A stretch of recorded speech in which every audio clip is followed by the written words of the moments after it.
기획경제위원회 소속 이호대 위원님의 질문이 있겠습니다. 나오셔서 질문해 주시기 바랍니다.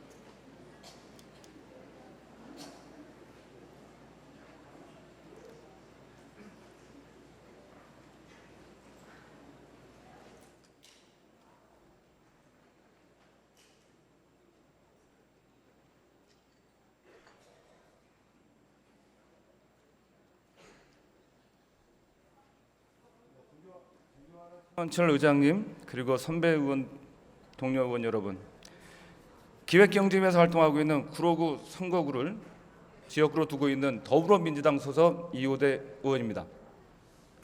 초선 의원입니다. 사실 저도 고민했습니다.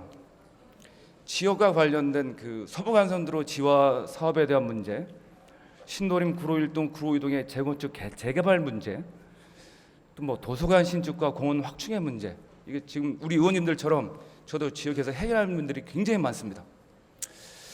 그래도 초선이고 처음 하는 거니까 그런 민원의 문제는 사실은 4년 의정활동하면서 해결하도록 하고, 좀 같이 공유하고 같이 좀 뭐 생산적인 토론도 하고 그럴 수 있는 게 뭔가 고민하면서 사실 서울페이 문제를 한번 가지고 왔습니다.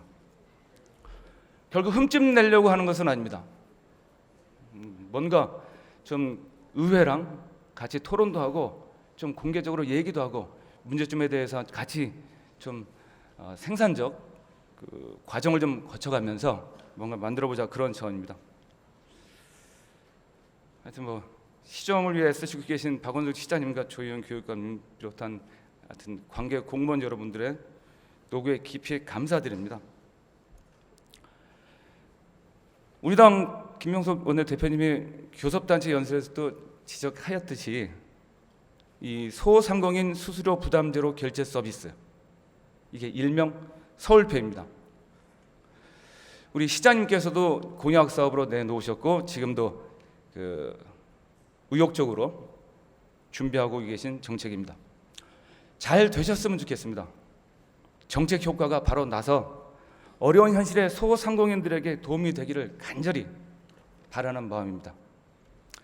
하지만 이 서울페이를 바라보면서 하여튼 여러 가지 문제점들, 또 염려가 있는 것도 사실입니다. 화면에 있죠. 신용카드 수수료 문제를 지적하면서 해결책으로는 계좌이체 방식이라는 방식으로 해결하려고 합니다. 뭐 결제 시장의 변화, 뭐 패러다임의 변화, 뭐 그것도 좋은데 이걸 그렇게 하려는 데서 오는 혼란, 또 수수료 경감만을 고민하다 보니까 결국 판매자 중심의 그런 걸 생각하다 보니까 소비자가 없는 이런 정책에 대해서 과연 실효성이 있겠나, 이제 이런 문제점. 또 이 협의하는 과정에서 이 과정이 좀 불투명했고 아마 이제 빠른 시간 내에 해야 됐고 뭐 여러 가지 사정에 대해서는 이해하지만 이러다 보니 특정 업체를 밀어준다는 오해도 사고, 또 앞에서 얘기한 대로 민간 시장에 관이 개입해서 오히려 좀 혼란을, 우려를 낳는 것 아니냐라는 이런 지적도 있습니다. 하여간 이런 문제 의식을 가지고 몇 가지 질문을 드리고자 합니다. 우리 소상공인들의 현실에 대해서는 뭐 앞에서 또 얘기했었죠. 임대료가 상승하고 또 소비가 부진해서 뭐 잘 장사도 안 되고 또 인건비도 부담되고 하여튼 어려움을 계속 겪고 있습니다. 근데 이러한 어려움 속에서 또 역설적으로 소상공인은 계속 증가하고 있다고 합니다. 아마 경기 불안으로 인해서 뭐 퇴직자가 생기고 퇴직자는 궁여직책으로 자영업으로 밀리고 아마 이래서 계속 그런 모습 증가 추세를 보이는 것 같습니다. 그런데 더 고민되는 것은 이게 29일 한국은행에서 대출 관련된 그 자료를 발표한 겁니다. 자영업, 소상공인 이분들의 대출이 그 석 달 사이에 6조 원이 늘었다는 겁니다. 그 한국은행에서 통계 집계원 최대폭이라고 하는데요. 하여튼 빚은 늘어가고 있고 또 그다음에 이런 자영업자는 증가하고 있고, 더 뭐 다들 알고 계시죠. 그 음식 숙박업 이분들의 5년 생존율이 17.9%입니다. 하여튼 그 시작해서 8분은 이제 5년 안에 다 이제 업종을 바꾸든 폐업을 하는 상황이죠. 제 친구 10명 중에 통계가 맞습니다. 한 7명은 그 5년 안에 다 업종을 바꿨고 지금 다른 걸 준비하고 있습니다. 하여튼 이러한 현실에서 하여튼 정치하는 사람들은 이 자영업의 구조적 문제를 해결하기 위해서 체계적이고 좀 현실 가능하고 하지만 좀 장기적이고 좀 꼼꼼한 이런 대안을 좀 제공하면 좋겠습니다. 하지만 이제 하여튼 정치하는 사람 입장에서는 단기적 처방을 내야 되고 가시적 효과를 내야 되고 이 조급할 수밖에 없는 현실도 인정합니다. 그래서 정부나 또 뭐 야당이나 여당이나 할 것 없이 늘상 거론하는 게 저 수수료 문제입니다. 수수료. 최근에 뭐 의무수납제 문제도 거론되고 있는데요. 계속 수수료를 인하시키면서 얘기를 하고 있죠. 아무튼 이 서울페이가 이제 12월부터 시행될 것으로 예상하고 준비하고 있습니다. 하여튼 오늘 일단 이 토론되는 내용이 좀 더 서울페이를 좀 안착하고 좀 정교히 만들어서 좀 더디 가더라도 좀 이렇게 실질적으로 도움이 될 수 있는 그런 좋은 정책이 돼서 이 서울페이가 지금 전국적으로 제로페이 얘기도 하고 뭐 경남, 지자체, 부산까지 다 아우러서 갈 계획이라고 들었습니다. 우선 서울페이가 생소한 분들을 위해서 간단히 보겠습니다. 요거는 서울시에서 제공한 자료입니다. 세수 증대를 위해서 시작한 이 신용카드 서비스가 근데 이게 잘 정착이 되면서 잘 확산이 됐는데 결국 수수료 문제가 이 부담이 고스란히 소상공인에게 전가됩니다. 특히 제가 보시면 영업이익의 30% 그 제빵 같은 뭐 그 고매출 저수익 업종의 경우는 영업이익의 50%가 수수료로 떼어지고 있다고 합니다. 근데 이에 더해서 이제 중소 가맹점들은 대기업 가맹점은 그 뭐 정부와 그 정책적으로 딜도 잘하고 해서 하지만 이 소 가맹점들은 이런 수수료가 그 대기업 가맹점보다 2배에 다다르고 있다고 들었습니다. 하여튼 기울어진 운동장의 카드 수수료 체계다. 이 현장을 극복하고 약간 안을 내겠다는 것이 서울페이입니다. 다음 자료 보시면 이거는 그 용역 보고서 자료입니다. 이 신용카드 결제 수수료가 발생하는 원인을 2가지로 간단하게 요약하고 있습니다. 그 외상을 주죠. 한 달이든 뭐 몇 달이든 뭐 할부 주면서 그래서 금융 비용이 신용을 공유하면서 금융 비용이 발생하고 금융 비용 발생에 대한 수수료가 당연히 발생할 수밖에 없죠. 누군가 내야 되니까. 그 두 번째는 그 금융권 회사 말고 카드 회사 같은 경우는 카드 회원을 확보하기 위해서 영화 할인도 해주고 또 뭐 포인트도 적립하고 이러면서 그 소비자를 유인하는 또 소비자는 그 맛에 쓰기도 하죠. 그래서 이 2가지가 그 수수료 발생 원인으로 얘기하고 있습니다. 하여튼 이런 이유로 소비 지출 금액의 2016년 기준으로 신용카드 사용 그 퍼센트가 70%가 넘습니다. 굉장히 많죠. 꾸준히 증가하고 있는 것도 사실이죠.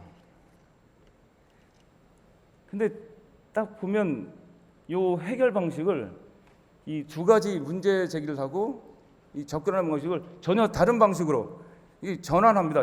그러면 수수료를 문제를 없애기 위해서 가는 방식이 계좌이체 방식입니다. 그러니까 여기에 뭐 처음엔 그냥 쭉 따라 읽으면서는 괜찮았는데 그냥 혼자 생각해 보니까 이게 문제점은 지적하고 이 해결 방식은 저렇게 그 계좌이체 방식으로 가는 것이 맞는지. 그러니까 신용카드를 사용하고 있는 편리성, 그러니까 외상을 주고 또 뭐 할인 등을 제공하고 포인트를 주고 이렇게 하는 신용카드를 사용하고 있는 그런 이점들이 있는데 이걸 전환하겠다고 하면서 그 이점을 없애고 계좌이체 방식으로 한다. 그래서 드는 생각이 과연 저게 가능할까라는 고민입니다. 더욱이 더 중요한 건 신용카드는 간단하잖아요. 결제하기 위해서 물건을 사고 그냥 신용카드 내서 전달하고 찍으면 끝입니다. 근데 이제 이 앱 투 앱 QR코드 요 방식은 스마트폰을 꺼내야 되죠. 앱을 실행해야 되죠. 금액을 입력해야 되죠. QR코드 익혀야 되죠. 이러면 판매자로 제 잔고에 있는 게 이제 입력되는 그런 방식입니다. 불편합니다. 그래서 여쭙고 싶습니다. 그래서 시장님 이제 여쭙고 시작하겠습니다.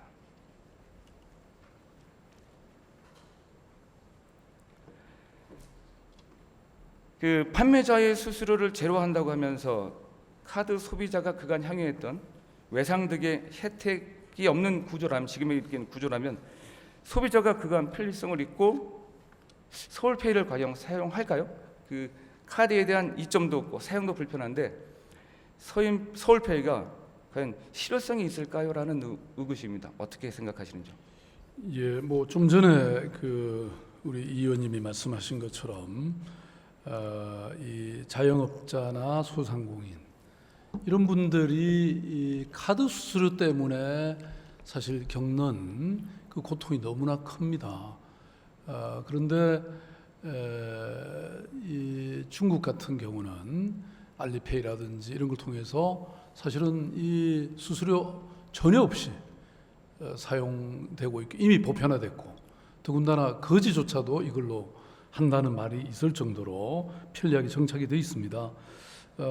그리고 지금 현재 이 서울페이와 같은 이런 간편 결제 이 시스템이 굉장히 지금 늘어나고 있습니다. 이미 말씀하신 그런 불편함과 약간의 우려가 있음에도 불구하고 실제로는 지금 이 분야의 간편 결제 시스템이 뭐 1년에 이게 몇 배로 늘어나고 있기 때문에 저는 뭐 이거는 정착하는데 크게 문제는 없지 않겠는가 이런 생각이 들고요. 그리고 좀 전에 이제 우려하신 그런 것들은 또 유인책이 또 여러 가지 다양하게 있습니다. 그래서 뭐 지금 이 결제 시스템 시장을 뭐 그렇다고 여기가 이게 100% 다 차지하겠다 이런 의도는 아니기 때문에 뭐 얼마든지 유의미한 결과를 낳을 수 있을 것이다. 저희들은 이렇게 보고 있습니다. 네, 저도 그렇게 기대합니다. 근데 시장님 중국의 알리페이의 경우는 좀 우리의 시장과는 좀 다르다 이런 평가도 많습니다. 왜냐하면 그 알리페이를 사용할 수밖에 없는 배경이 중국은 그 위패가 많아서 이제 그 현금에 대한 문제, 또 금융이 우리나라처럼 이렇게 좀 그 견고하지 못해서 발생하는 이제 믿지 못하는 신용카드도 적고 이런 문제, 하여튼 이런 금융의 문제를 안고 있는 그 중국의 사정이 바로 이런 그 변화를 지금 알리페이의 그 대중성 확대를 가져왔는데 우리는 이미 이제 신용카드가 거대 시장을 잠식하고 있고 또 사실 어떻게 보면 뭐 다음에 말씀드릴 거지만 이 신용카드 시장에서 이런 간편 결제 시장으로 이제 민간에서 이제 전환되는 이런 과정일 텐데 지금 그래서 지금 여러 의혹들이 있는 것 같습니다. 요건 좀 이따 다시 여쭙기로 하고요. 이 서울시에서도 지금 고민하고 있는 게 유인하기 위해서 연말 소득 공제율을 높이고 공공시설에 대한 할인율을 주고 포인트를 적립하게 하는 고민도 한다고 들었습니다. 저도 그 질의서에도 있지만 최소한의 그 신용카드처럼 100만 원이든 뭐 일정 부분 여신을 주고 신용보증재단이 좀 같이 연계해서 그렇게 하면 어떠냐라고 좀 확인도 했는데 단순한 대답이었습니다. 계좌이체 방식이라서 안 된다. 그렇게 저한테 답을 받았는데 신문에 보니까 또 정부에서는 그걸 고민한다고 그래서 여하간 같은 고민이 있구나 생각하는데요. 제가 여쭙고 싶은 건 서울페이가 주겠다는 이런 혜택들 이런 것도 사실은 수수료가 발생하지 않으니 이게 세금으로 충당하게 되는 거죠. 만약 유인해서 이런 그 포인트든 할인 혜택 뭐 이렇게 주게 되면 그래서 그렇지는 않고요. 이게 이제 소득 공제율을 최고 수준 40%까지 적용하겠다는 것은 중소기업청 그러니까 중앙 정부의 이 정책이고요. 신용카드가 15%에 비해서 사실은 대폭 늘어난 공제 혜택이 주어지는 거죠. 뭐 세제는 어떤 사회 현상이 바람직한 경우에 그걸 정대시키기 위해서 얼마든지 세금 정책을 조세 정책을 쓸 수 있기 때문에 저는 그건 가능한 일이고 그다음에 서울시는 뭐 이게 처음에 플랫폼 만들 때에 예산 드는 거 외에는 그렇게 큰 예산이 들어가지 않고 또 이 플랫폼이 개방적이고 공유적이기 때문에 뭐 서울시만 독점하는 것도 아니고요. 전국의 모든 시도가 다 함께 쓸 수 있도록 이렇게 하고 있는데 조금 더 이걸 널리 많은 소비자들이 쓸 수 있게 하려면은 우리가 교통 기능을 탑재한다든지 또 서울시의 여러 정책 지원 수단들이 있기 때문에 네. 이거하고 연동하면 또 신용카드와는 또 다른 편리성이 있기 때문에 요즘 젊은이들은 또 이거에 대해서 상당히 쓰는 추세가 늘어나고 있기 때문에 아마도 상당 부분은 빠른 시간 안에 점유할 수 있지 않을까 지금 이렇게 보고 있는 겁니다. 네, 시장님 말씀처럼 그렇게 됐으면 참 좋겠습니다. 정말. 근데 이제 좀 이게 기술적인 문제 또 막 여러 가지 생각해 보면 좀 해결해야 될 것들이 굉장히 많아지는 것 같아요. 금방 말씀드린 그 뭐 이런 우려도 있습니다. 이게 역진적인 효과를 발생하지 않느냐라는 문제. 즉 정말 영세 뭐 소상공인을 돕는다고 했지만 결과는 좀 부유한 사람들 또 부자들이 좀 더 혜택을 보는 뭐 단순한 예로 그렇죠. 100만 원 팔던 사람이 이 카드 수수료 그 공제 혜택으로 50만 원 정도를 이렇게 좀 이익을 본다면 혹시 1000만 원 버는 사람이 500만 원 버는 효과를 발생할 수 있는 건 아닌지라는 고민들. 이 소득 공제를 지금 말씀하셨지만 그 신용카드를 쓰면 15% 정도 15%의 그 소득 공제를 받지만 지금 체크카드, 직불카드는 30%를 받아도 사실은 뭐 그렇게 확산되지 않고 있는 현실도 있고요.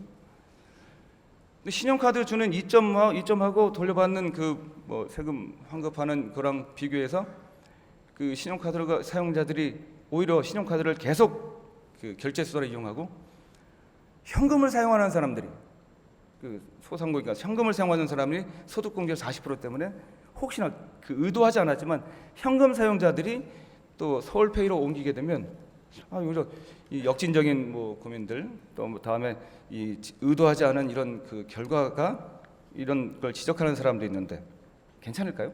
네, 의원님 그거는 지금 서울시의 이 서울페이는 영세 소상공인들의 부담을 줄여주겠다는 확고한 정책 목표가 있기 때문에 이 매출이 낮은 소상공인들에게 더 많은 혜택이 가도록 이렇게 설계되고 있습니다. 예를 들어서 연매출 5억 원 이하는 완전한 0%, 또 8억 원 이하는 0.5%, 뭐 8억 원 초과는 뭐 이런 식으로 좀 그 단계마다 좀 이렇게 다르게 책정할 뭐 그런 설계가 되고 있기 때문에 뭐 그런 우려는 좀 최소화될 거라고 확신합니다. 뭐 저만 염려하는 게 아니라 많은 뭐 언론인 또 다른 전문가들의 염려니까 이런 일이 발생하지 않게 꼼꼼하게 잘 정교하게 설계해 주시길 부탁드립니다. 선생님, 요 자료가 우리 서울시의회 사무처 예산정책 담당관실에서 받은 자료입니다. 이 서울페이 관련 조사 분석을 요청했더니 뭐 이렇게 사실 굉장히 꼼꼼하게 그래도 좀 급한 시간에 잘 만든 자료입니다. 여기서 보면 몇 가지 지적사항이 많습니다. 금방 제가 말씀드린 서울페이가 소득공제율 40%를 제공하더라도 이용료를 제고할 수 있을지 의문임. 여신이 없어 이용도 불편하고 결제 과정이 복잡하고 부가 서비스 제공 부족으로 소비자가 불리함. 특히 허브 시스템 구축에 따른 시스템 보안 및 사이버 공격 대비책이 부재함. 가맹점이 서울페이를 권유할 경우 이제 서울페이를 하게 되면 지급수단 차별화를 금지하는 여신전문금융법 제19조 1항에 저촉될 수 있고 은행은 계좌이체 수수료를 부담하고 카드사는 수수료 인하 규제를 받음으로 영업권 침해 우려가 있음. 다양한 의견이 제시되고 있습니다. 이거 꼭 참조해 주십시오. 그래서 설계하실 때 꼭 반영하셔가지고 의회랑 같이 논의해 주시길 부탁드립니다. 해 주실 거죠? 예, 뭐 걱정하시는 거 충분히 이해하고 또 그런 우려가 없도록 여러 가지 반영을 하도록 그렇게 할 것이고요. 그런데 왜 그런 말 있지 않습니까? 안 하려면 100가지 이유가 있다고. 지금 아까 뭐 보여주신 것처럼 지금 자영업자들의 이 삶이 정말 벼랑 끝에 몰려있는 입장에서 뭐 할 수 있는 모든 정책은 저희들이 강구해야 된다고 생각하는데요. 이게 거의 뭐 영업이익의 3분의 1, 뭐 많게는 한 절반까지 된다고 하는 입장에서 이 부분은 정말 중요하다고 생각하고 특히 서울에만 해도 자영업자들이 100만이 되고 전국적으로 따지면 300만, 가족까지 치면 뭐 거의 한 1000만이 되는 이런 입장에서 저는 당연히 시도해야 된다 이런 생각이고 뭐 지금 지적해 주신 부분은 아무튼 저희들이 철저히 검토해서 반영이 될 수 있도록 그렇게 하겠습니다. 네, 말씀처럼 정말 그 정책을 추진해야죠. 그런데 뭐 뒤에 여쭤볼 걸 다시 좀 땡겨서 얘기하겠습니다. 근데 그 과정이 너무 좀 아쉬움이 많습니다. 저도 질의서를 준비하면서 이 관계하는 제 친구들, 지인들 일일이 그 뭐 가맹점에서 편의점에서 사장들 또 사업하는 사람들 또 뭐 금융권에 있는 사람들 다 전화해 봤습니다. 전화하고 뭐 그게 제 주변. 근데 대다수 뭐 지금 서울팬 들었고 하지만 실효성이 있겠냐? 이게 뭐 정착할 수 있겠냐? 어느 특정 업체 도와주는 거 아니야? 이제 이런 사실평이 많았어요. 이렇게 말씀드리는 것은 이 업무보고 과정에서도 그랬고 이 자료를 보면 이게 정말 그렇게 심혈을 기울이고 지금 준비하고 계신가? 제가 이런 것을 읽기 좀 어려웠습니다. 이게 상인에 대한 여론조사나 아니면 호응도 조사 아니면 요 관련해서 뭐 어떤 조사가 있었는지 좀 확인이 안 됩니다. 혹시 시장님 지금 그 과를 통해서 확인해 보셨습니까? 이게 좀 조사를 해보고 여론도 조사하고 그래 보셨는지요? 그러니까 그런 오해가 지금 많이 예. 오해나 편견이 있고 또 특히 아마 이제 이 신용카드 회사 입장에서 보면 상당한 이 시장이 침탈될 수 있기 때문에 뭐 우려도 하지만 또 동시에 이거에 대해서 오히려 흔드는 것이 또 있지 않을까 저는 그런 걱정을 오히려 하는데요. 이게 방금 얘기하신 것처럼 뭐 특정 기업을 우리가 옹호할 이유가 전혀 없고 또 그렇게 되기도 힘듭니다. 왜냐하면 우리 이 서울시가 지금 직접 뭐 앱을 무슨 개발해서 직접 민간 시장에 뛰어드는 게 아니고 기존의 결제 플랫폼 회사들이 누구나 할 수 있도록 그것은 그야말로 소비자들의 선택에 달려 있는 것이기 때문에 뭐 특정 기업을 편들다거나 민간에 개입하는 것은 절대 아니다. 오히려 민간과 공공이 함께 협력하는 구조라는 말씀을 저는 드리고 싶고요. 그다음에 그래서 이 과정이 저희들이 계속 그 민간들과 협의하고 그래서 지난번에 그때 아마 몇 달 전인가요? 우리 간편 결제 사업자들과 은행들 또 많은 지역과 심지어는 중앙정부하고 함께 29개 기관이 지금 MOU를 체결했거든요. 그리고 이런 참여 기관들하고 함께 TF를 만들어서 지속적으로 방금 말씀하신 그 우려들에 대해서 걱정하고 리스크는 최소화하고 또 많은 소비자들이 이용할 수 있도록 여러 가지 이 정책이나 고민을 함께 개발해 가고 있는 그런 과정이라는 말씀을 드립니다. 이런 시장님의 답변과는 달리 이 본 의원이 체감하고 느끼고 있는 건 다릅니다. 이 서울폐 관련해서 시의회 처음 맞는 그 업무보고 과정에서도 사실은 그 생략된 채 비밀이었습니다.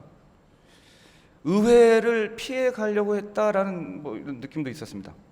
우리 존경하는 우리 기획경제위원회 김정태 의원님이 지적이 있은 후에야 해당 상임위에 잠깐의 보고가 있었을 뿐입니다.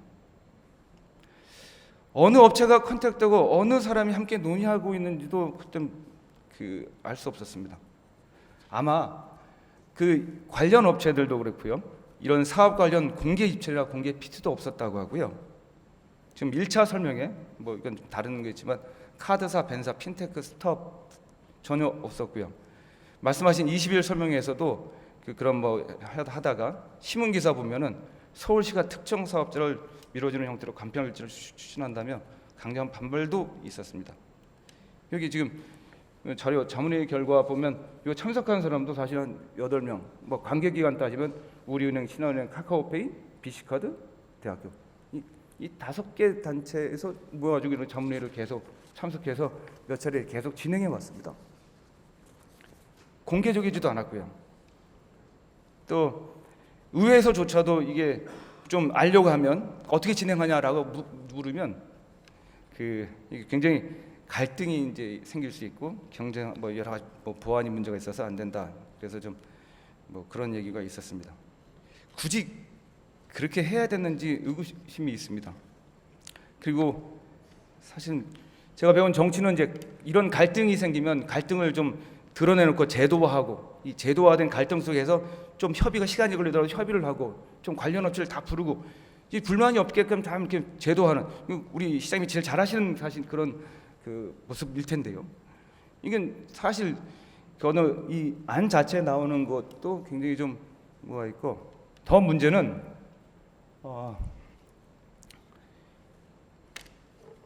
이것도 뭐 제가 받은 자료가 이게 서울시에서 이 제로 서비스랑 이 최종 보고서라는 자료입니다. 결제시장 최종 보고 자료. 이 말씀을 드리는 건 이 용역 개혁을 수립하면서 이 서울 필요한 중요한 그 정책 사업을 진행하면서 이게 한 달짜리입니다. 한 달짜리 기간 한 달.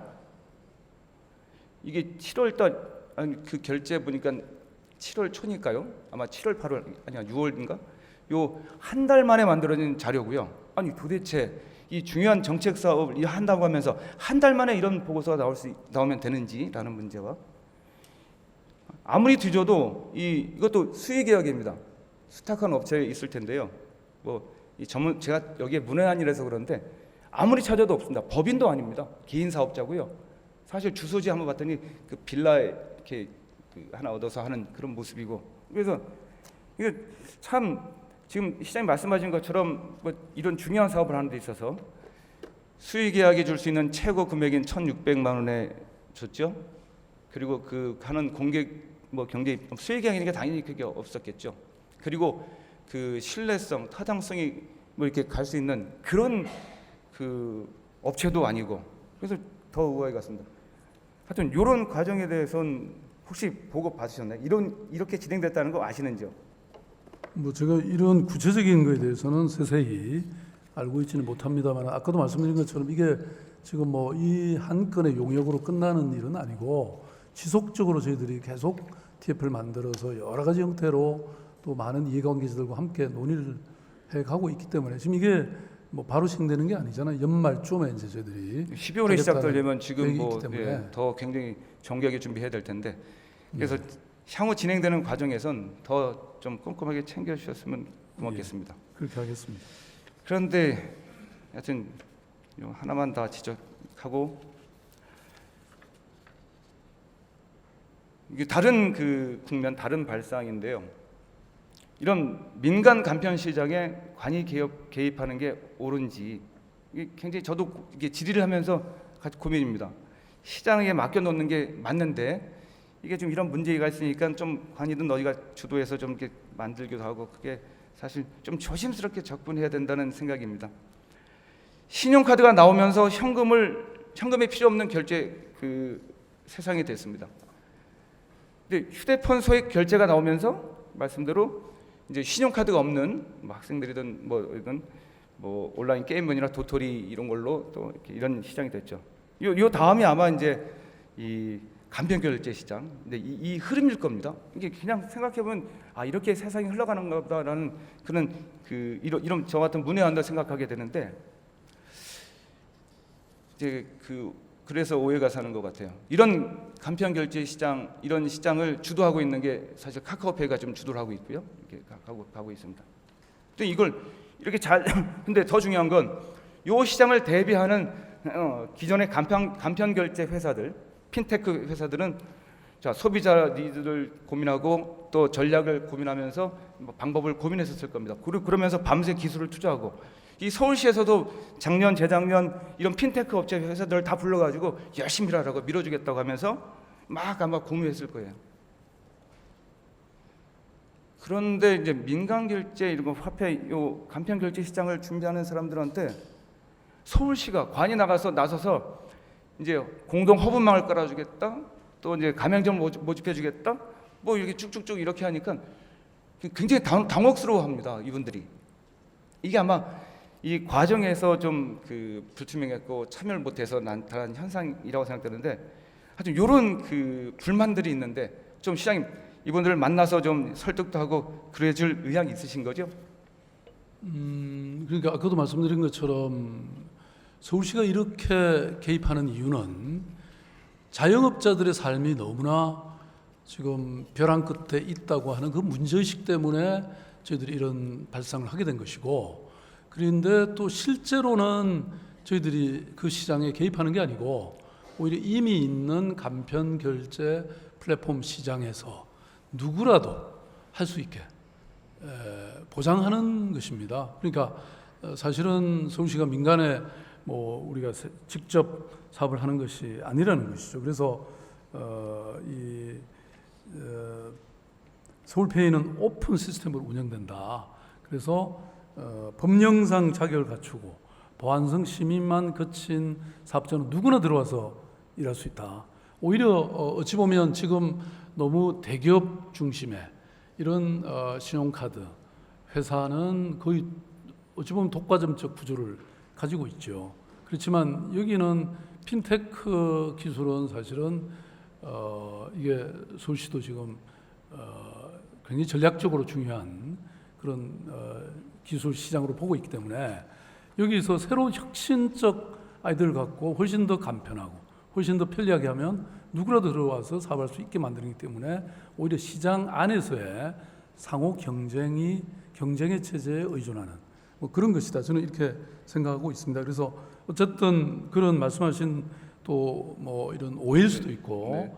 또 뭐 실질적으로 또 그런 우려도 있을 수 있는 문제도 있기 때문에 아무튼 이런 부분은 충분히 시장과 공유하고 협력해가면서 완성해 나가겠습니다. 그냥 소수의 몇몇 기회를 먼저 잡은 사람이 그 기득권을 유지해서 가는 게 아니라 시장님 말씀처럼 이제 공개적으로 좀 지금 말씀하신 전 시장님의 의도나 전혀 그렇지 않다고 봅니다. 지금 어려운 그 소상공인을 위하고 이런 그 새로운 아이템을 좀 제공하고 하지만 서울시는 정부는 좀 뒤에서 공정하게 공평하게 갈 수 있고 좀 불만이 좀 없을 수 있도록 조금은 더디 가더라도 그렇게 가야 된다는 생각을 하고요. 하여튼 그 추경에 30억 플랫폼 구축 예산이 올라와 있습니다. 예. 보니까 네. 그래서 하여튼 몇 가지 또 굉장히 궁금한 건 맞습니다. 하지만 상임위에서 한번 깊게 수기하고 고민하겠습니다. 이게 지금 몇 개 참여하는 전체가 아니라 몇 개 지자체만이 지금 참여하는 이 지자체가 이 비용을 좀 부담하는 것인지, 또 향후 정말 유지 보수 운영하는 비용이 발생할 텐데 발생할 수밖에 없죠. 이게 누가 부담하는지. 지금 카카오페이든 페이코든 뭐 민간 기업자들이 스스로 제로 한다고 하는데 이게 정말 계속 갈 수 있을 거지. 민간 기업이 손해를 보면서 왜 그렇게 하지라는 이런 여러 궁금증이나 또 30억 예산에 대한 뭐 투시문, 또 정보화산업 사업 관련 예비 타당성 조사 문제는 하여튼 상임위에서 이게 잘 되는 방향으로 같이 수기하겠습니다. 그래서 더 소상공인도 활짝 웃고 시민들도 행복한 그런 서울페이를 꼭 만들어 주시고 의회와 같이 교류하면서 말씀을 해주시길 준비해 주시길 부탁드립니다. 네, 그렇게 하겠습니다. 네, 들어가셔도. 예. 네. 하여튼 좋은 사업인데 좀 준비하면서 좀 투명하고 공개적으로 좀 같이 했으면 좋겠다는 생각이 듭니다. 우리 대통령이 말씀하신 거 참 멋있죠. 기회가 평등하고 과정은 공정하고 결과는 정의로운 이 서울시가 대한민국이 되었으면 좋겠습니다. 아마 우리 박원순 시장님께서도 이런 사회를 만드시는데 앞장서 주실 걸로 믿고요. 우리 신원철 의장님을 비롯해서 우리 의원님들과 함께 그런 사회를 만드는데 같이 할 거라 생각됩니다. 서울페이를 통해서 더 많은 사람이 웃었으면 좋겠습니다. 이게 지금 12월 시행 예정으로 막 조급하게 준비하고 있는 느낌도 있고요. 12월이 아니더라도 더 많은 사람이 만족하고 실제적으로 실효성도 있고 이거 예산 투자했다가 그 나중에 사용도 안 하고 또 이렇게 되면 이 의욕은 있는데 뭔가 가시적 성과를 만들어야 되는데 이것 때문에 이런 걸 좀 지양했으면 좋겠다라는 생각이고 이 의회를 통해서 계속 하겠습니다. 마지막으로 하여튼 초선인데 제가 좋아하는 그 귀절 하나 있어서 말씀드리고 합니다. 인간의 존엄성은 침해할 수 없다. 이 존엄성을 보호하고 존중하는 것이 모든 국가 권력의, 모든 지방자치 권력의 의무다. 이 독일 연방헌법입니다. 개인 한 사람을 위해서도 그렇고요, 기업 한 곳을 위해서도 그렇고, 이 모든 우리 사회 구성원들의 존엄성이 지켜지고 이를 보호하고 존중하는 우리 서울시가 되고 우리 서울시의회가 됐으면 좋겠습니다. 예산을 마치겠습니다. 감사합니다.